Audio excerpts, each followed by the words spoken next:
ఎక్కడైతే రాజస్థాన్లో గతంలో క్లీన్ స్వీప్ చేసిందో ఆ గతంలో క్లీన్ స్వీప్ చేసినటువంటి రాష్ట్రంలో రాజస్థాన్లో భారతీయ జనతా పార్టీ 14 స్థానాలకు పడిపోయింది. 11 స్థానాలను రాజస్థాన్లో కోల్పోయింది.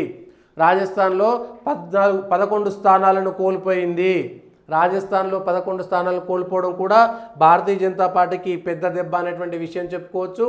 అట్లనే వెస్ట్ బెంగాల్లో కూడా ఏదైతే వెస్ట్ బెంగాల్ గెలుస్తామని అనుకున్నారో, వెస్ట్ బెంగాల్లో ఎక్కువ స్థానాలు వస్తాయని అనుకున్నారో, వెస్ట్ బెంగాల్లో భారతీయ జనతా పార్టీకి ఎదురు దెబ్బ తగిలింది. 8 గతంలో వచ్చినటువంటి 8 స్థానాలను కోల్పోయింది. 22, 23 స్థానాలు వస్తాయనుకున్నటువంటి వెస్ట్ బెంగాల్లో 10 స్థానాలు మాత్రమే వచ్చినాయి.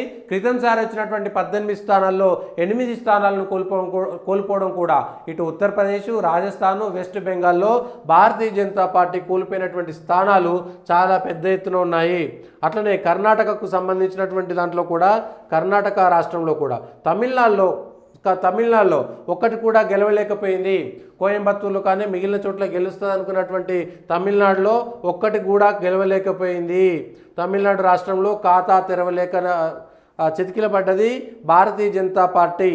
సో దానికి కారణాలు ఏం చెప్పుకుంటారు ఏంటనేది తెలియదు.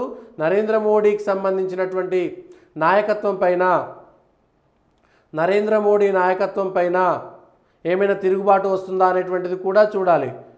నరేంద్ర మోడీ నాయకత్వం పైన కర్ణాటకలో భారతీయ జనతా పార్టీ 16 స్థానాలు, కాంగ్రెస్ 10 స్థానాలు.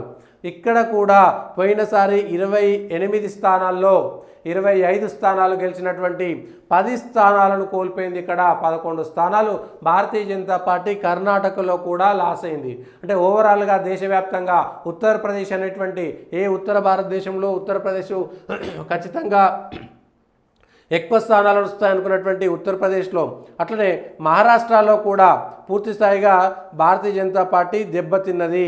మహారాష్ట్రలో కూడా